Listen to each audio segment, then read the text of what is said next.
तो भाई यहाँ पर जीवित की कोई कदर नहीं है, यहाँ पत्थरों की पूजा चलती है।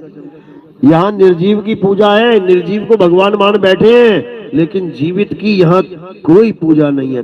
दुर्दशा है। इसलिए कबीर साहब समझा रहे हैं कि इससे पहले कि तुम्हारी दुर्दशा हो जाए, दोबारा 84 में चले जाओ, जाग जाओ, जाग जाओ। साहिब कह रहे हैं, लख 84 भटक के पौ पे अटके आए, अब की पासा ना पड़ा तो फिर 84 जाए। अब की पासा नहीं पड़ा ना, ये गेम चल रही है, खेल चल रहा है, जुआ चल रहा है, ये समझ लो। अब भी पासा नहीं पड़ा तो पांडवों जैसा हाल हो जाएगा। हुआ था ना पांडवों का हाल पासे के चक्कर में।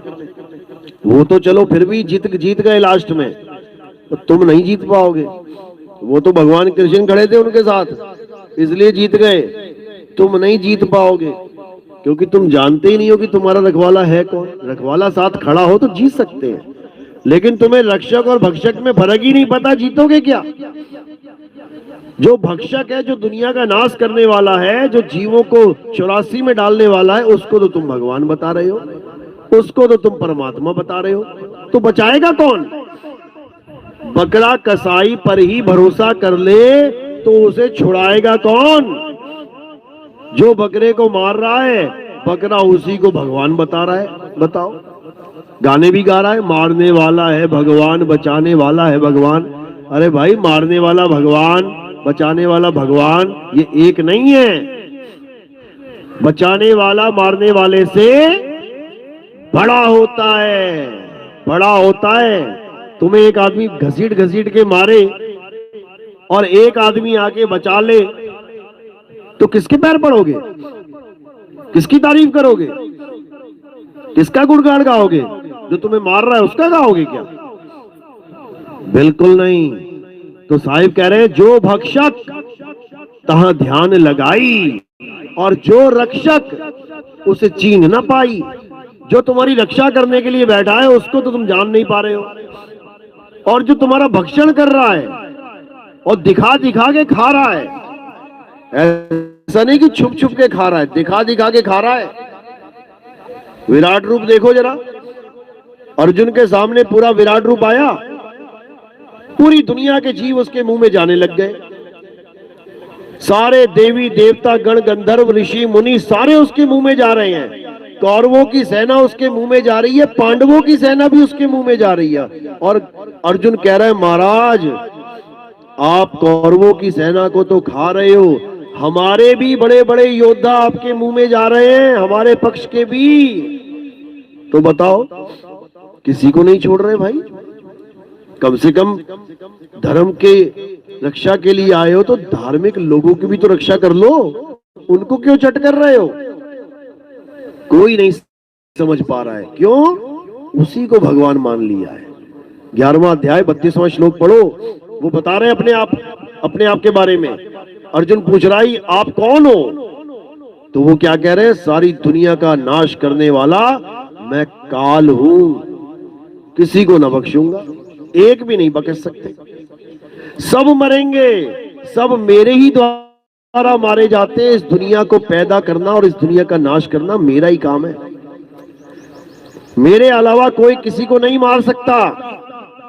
तो अभिमन्यु को किसने मारा, किसने मारा अभिमन्यु को, उसी ने मारा, उसी ने मारा। समझ लो, सारी सेनाओं को उसी ने मारा, सारे ऋषि मुनियों को उसी ने मारा। वो सबको मारता, उसका काम ही मारना है, उसका नाम ही काल है। अखबारें भरी पड़ी है, जाके देख लो। बच्चों की स्कूल की बस जा रही थी, एक्सीडेंट हो गया, 40 बच्चे काल के गाल में चले गए। कौन है ये काल, कितना बड़ा है इसका गाल।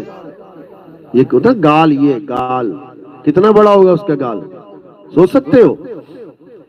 4 foot, 5 foot, 100 foot, 200 foot, 1000 foot, lakh foot. उसके गाल के अंदर तीनों लोक हैं, अभी तुम्हें नहीं पता। उसके गाल के अंदर तीनों लोक हैं, समझ लो। साहिब समझा भी रहे हैं, अरे झूठे सुख को सुख कहे, मान रहा मन मौद, और जगत चबैना काल का, कुछ मुख में कुछ गोद। कहते हैं जगत चबैना काल का, ये किसी को नहीं बख्शने वाला, ये सबकी हालत खराब करेगा। बचेगा कौन? अरे बचना चाहो काल जाल से तो चीनो शब्द हमारा, और कहे कबीर अमर कर राखूं जो निज होए हमारा। कहते जो मेरा हो गया, जिसने मेरे शब्द को पहचान लिया, उसको मैं अमर कर दूंगा। अमर का मतलब ये नहीं कि तुम्हारी काया नहीं मरेगी, तुम्हें कोई गोली मारेगा तो गोली नहीं लगेगी, ऐसा नहीं है। काया तो सबकी जाएगी। कृष्ण जी की नहीं बची, उनके पैर में तीर लग गया तो उनकी भी काया गई। राम जी की नहीं बची, नदी में जाके जल समाधि ली, उनका भी शरीर चला गया। किसी का शरीर नहीं बचने वाला, समझ लो। तो अमर कौन होगा? अमर वो होगा जो पहले से अमर है। कौन अमर है? ईश्वर अंश जीव अविनाशी। ये जीव अमर है, लेकिन ये भूल गया अपनी अमरता को, जैसे हनुमान जी भूल गए थे अपनी शक्तियों को। पता है ना, हनुमान जी अपनी शक्तियों को भूल गए थे, दोबारा याद कराई गई उनको उनकी शक्तियां, तब जाके सारे काम किए उन्होंने। इसी प्रकार हम भी भूल गए हैं कि हम अमर हैं। अभी किसी से पूछो तुम अमर हो क्या, कहेगा अरे भैया अमर नहीं है हम, भगवान के सिवा कोई अमर नहीं है, यही बोलोगे। अभी कोई पूछे क्या तुम मरोगे क्या, हाँ हाँ हम तो मर जाएंगे भाई एक दिन। तुम चाह के भी नहीं मर सकते, क्योंकि तुम अमर अविनाशी हो, लेकिन तुम भूल गए हो कि तुम अमर हो। इसलिए तुम्हें 24 घंटे यही डर सताता है कि आज मरा, आज मरा, आज मरा। कोई नहीं मर सकता, मर ही नहीं सकता। अमर क्या मरेगा? तो मरता कौन है?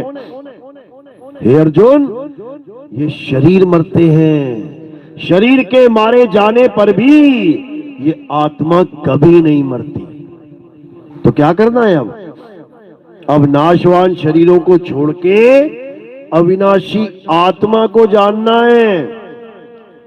और कैसे जानेंगे? हे अर्जुन, अगर तुम अविनाशी आत्मा को जानना चाहते हो, अगर तुम इस तत्व को जानना चाहते हो, तो क्या करो? अध्याय 4 34वां श्लोक। हे अर्जुन, तुम ऐसे तत्वदर्शी संत, उनको दंडवत प्रणाम करो, सेवा करो, छल कपट से रहित होकर उनसे ज्ञान प्राप्त करो, जिससे तुम्हें आत्मा का बोध हो जाएगा। एक बार आत्मा का बोध हो जाने के बाद तुम कभी अज्ञान को प्राप्त नहीं कर पाओगे। यानी एक बार तुम्हें पता लग गया कि आत्मा क्या होती है, मेरा स्वरूप क्या है, उसके बाद तुम कभी सोच भी नहीं सकते कि तुम एक शरीर हो।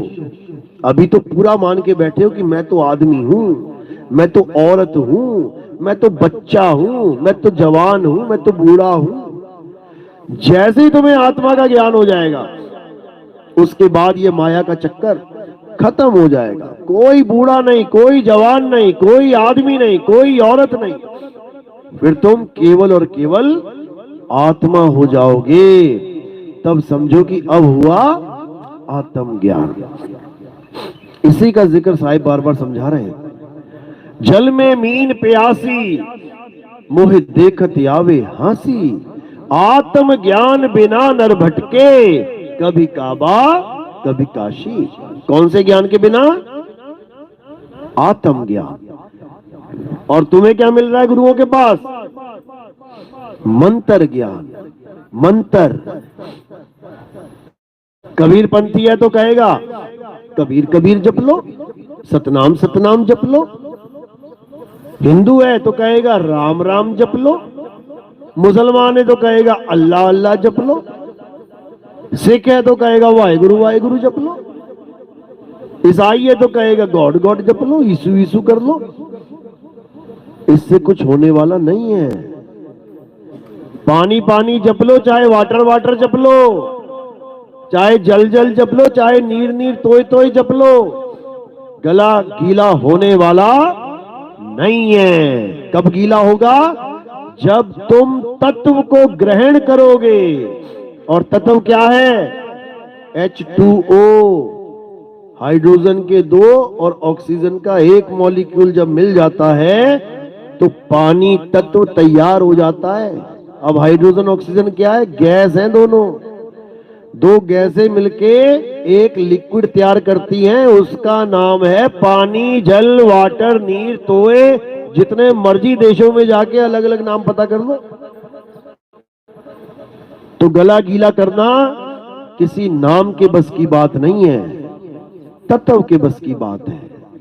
समझ लो, एक पानी गिलास में पड़ा है और एक पानी मुंह में पड़ा है।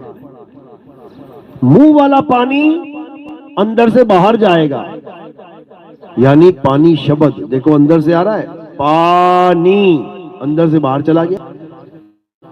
और जो असली पानी है वो कहां जाएगा? वो बाहर से अंदर आएगा। पी के देख लेना, बाहर से अंदर जाएगा।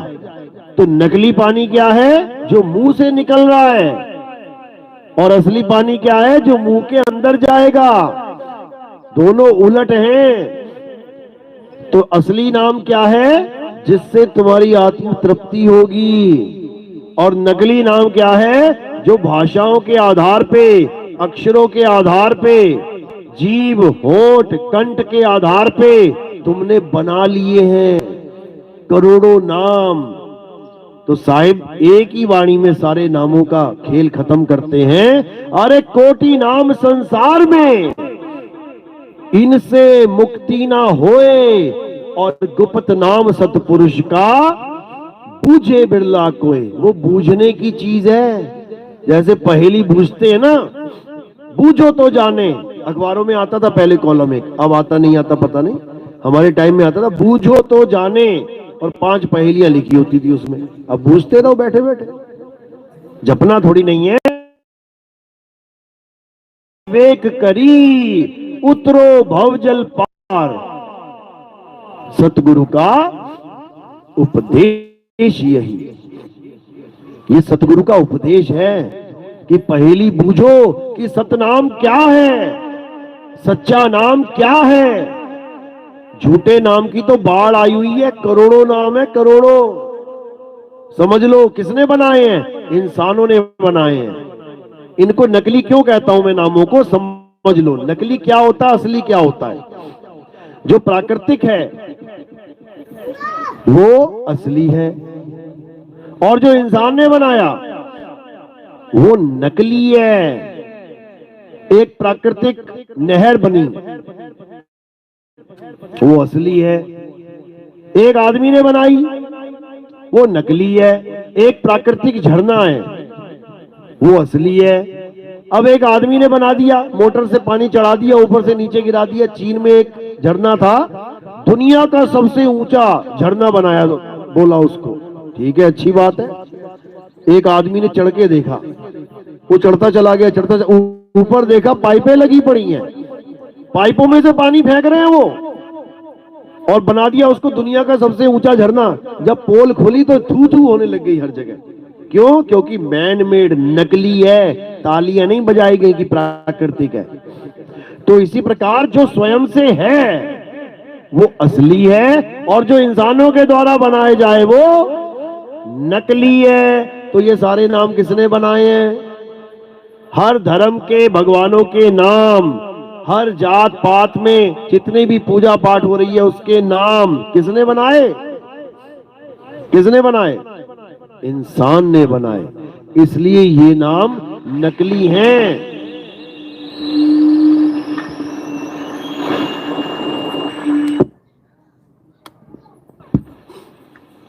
किसी धर्म के खिलाफ नहीं बोल रहा मैं, किसी धर्म के खास नामों के बारे में नहीं बात कर रहा हूं मैं, या किसी विशेष धर्म की बुराई नहीं कर रहा, मैं सबकी बात कर रहा हूं, मैं सबकी।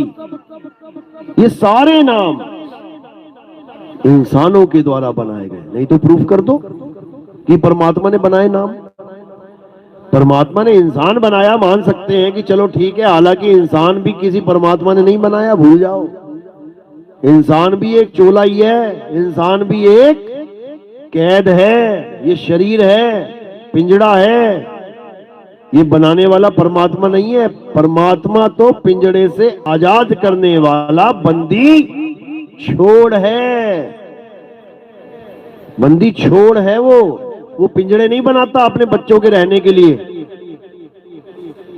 शरीरों के पिंजड़े कि पल का भरोसा नहीं, कब गर्दन कट जाए, कब हाथ कट जाए, कब पैर कट जाए, ऐसे पिंजड़े नहीं बनाता वो।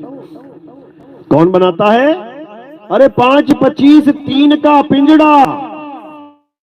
और वाह में तुमको राखे हो, तुमको बिसर गई सुध घर की, ये महिमा अपनी भाखे हो। कौन भाग रहा है महिमा अपनी? तुमसे पिंजड़ों की पूजा कौन करवा रहा है? यही निरंजन है, यही कली काल है। और ये कली काल कहां रहता है? ये तुम्हारे अंदर बैठा हुआ है, तुम्हारे सबके अंदर बैठा हुआ है। वो वही अंदर से आदेश देता है, आज सोमवार है, चल शंकर जी के मंदिर। आज मंगलवार है, चल हनुमान जी के मंदिर। आज जुम्मा है, चल मस्जिद जाके आ। आज फलाना है, आज ठिकाना है। देख लो कहां कहां भाग रही दुनिया। ये कौन हुक्म दे रहा है? यही कली काल है, अंदर बैठा हुआ है। ये कली काल सारी दुनिया के लोगों को हुक्म देता है। और कहां बैठा है? यहां बैठा है, दोनों आंखों के बीच में। इसीलिए इस चक्र का नाम क्या है?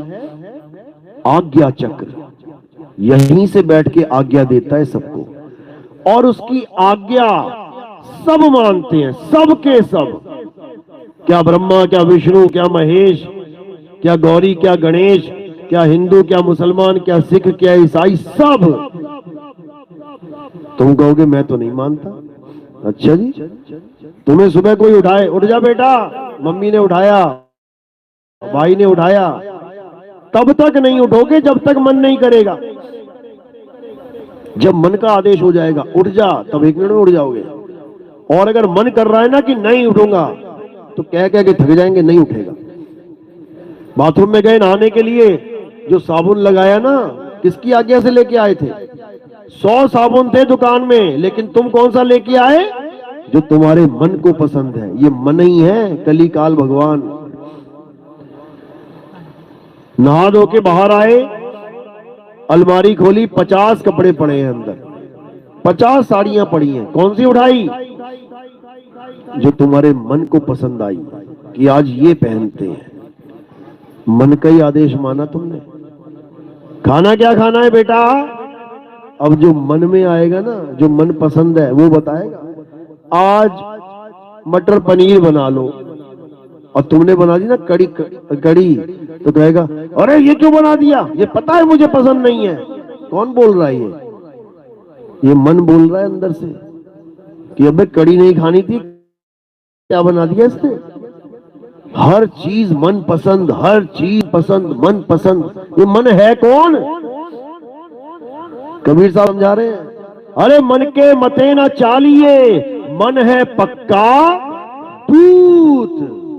ये दूत है, ये काल दूत है, ये काल भगवान है। ये तुम्हारी जीवन का सत्यानाश करने के लिए बैठा है तुम्हारे अंदर।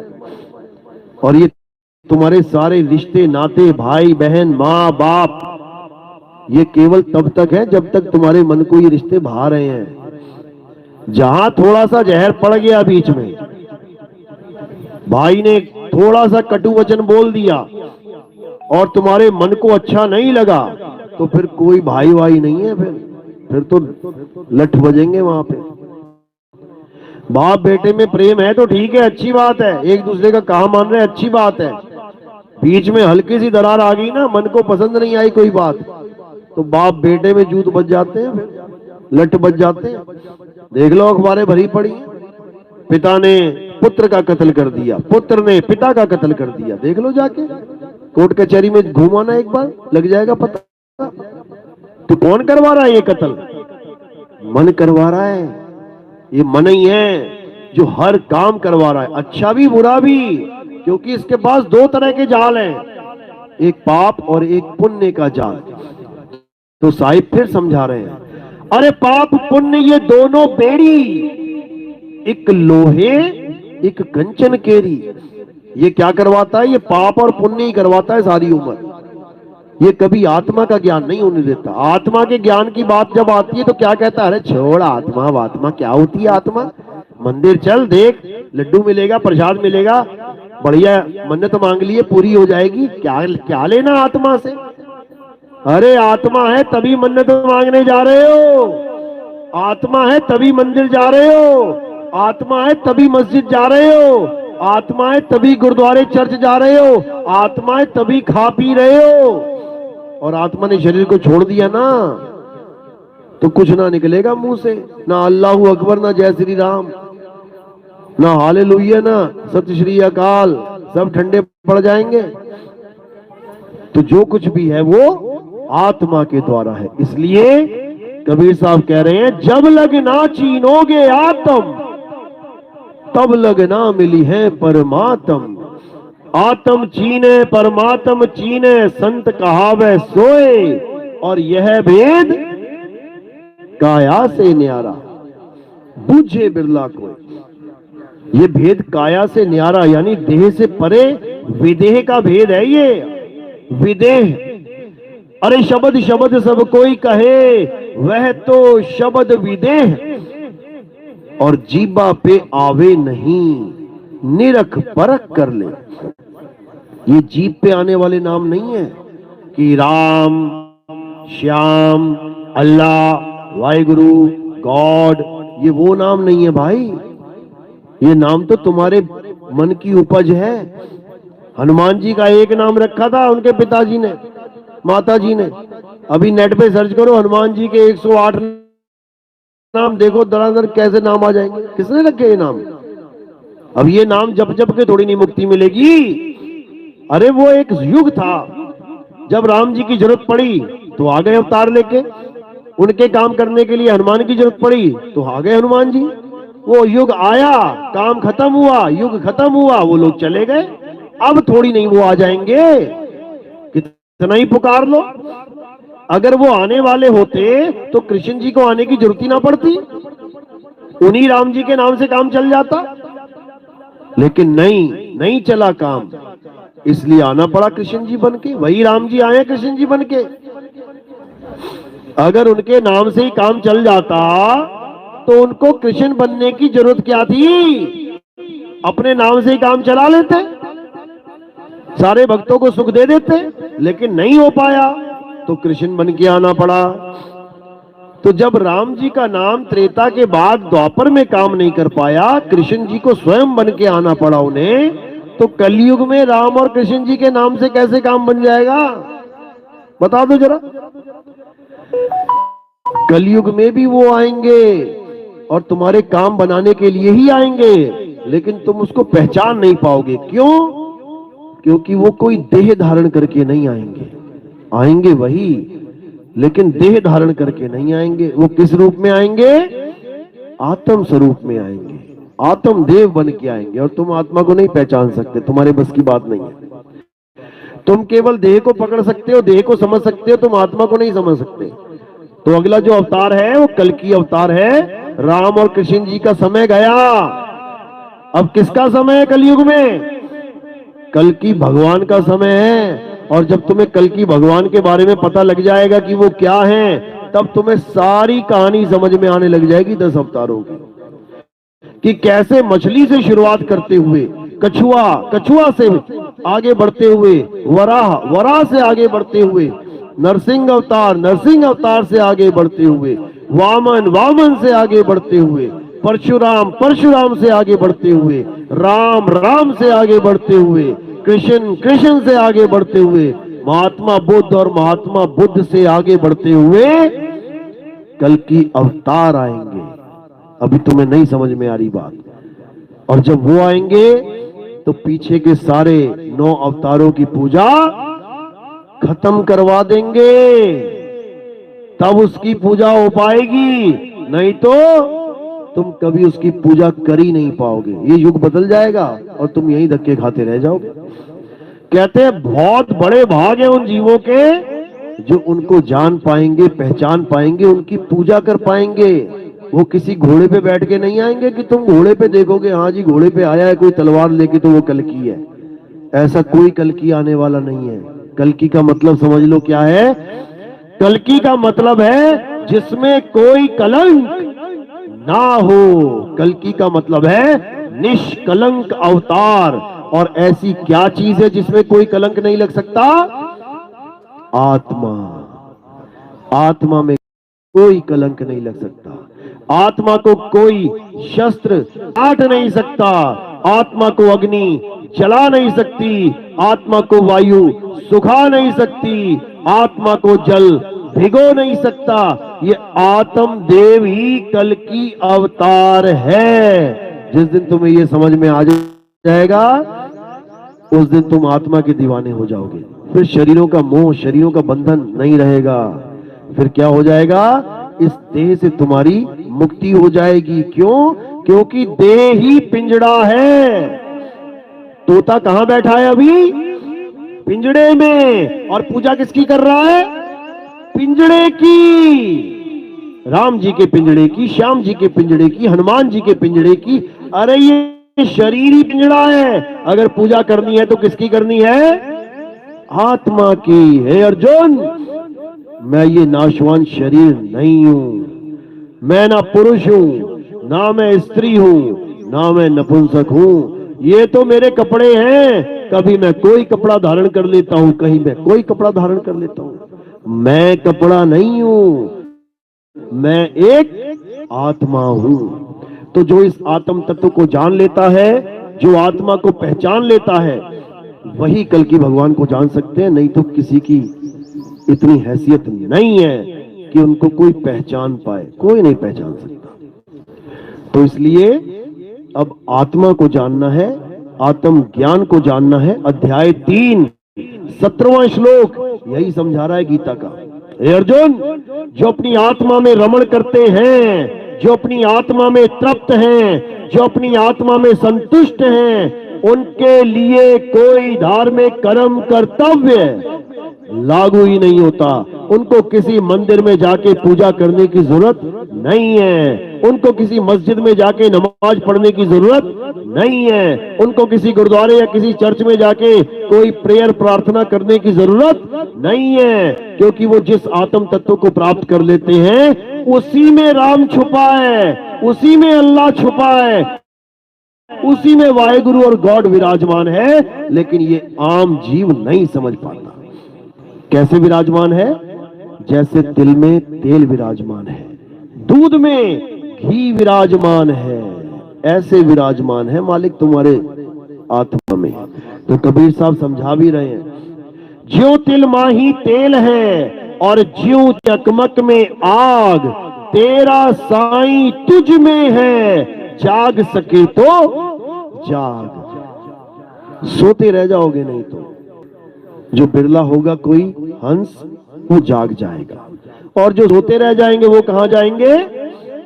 84 की धार में बह जाएंगे। इसी दुनिया में नाली के कीड़े, गटर के कीड़े, कुत्ते, बिल्ली, सुअर, देखो कैसे गंदगी खा रहे हैं। परमात्मा का जीव है, गंदगी खा रहा है। सोचो कौन खिला रहा है इसको ये गंदगी? ये शातिर है भाई, बहुत शातिर है। चलो आज का सत्संग यही समाप्त करते हैं। अब आरती का समय है। आरती के बाद नाम दीक्षा होगी। नाम दीक्षा के लिए हाथ खड़े करो जो पहली दीक्षा लेने आए हैं।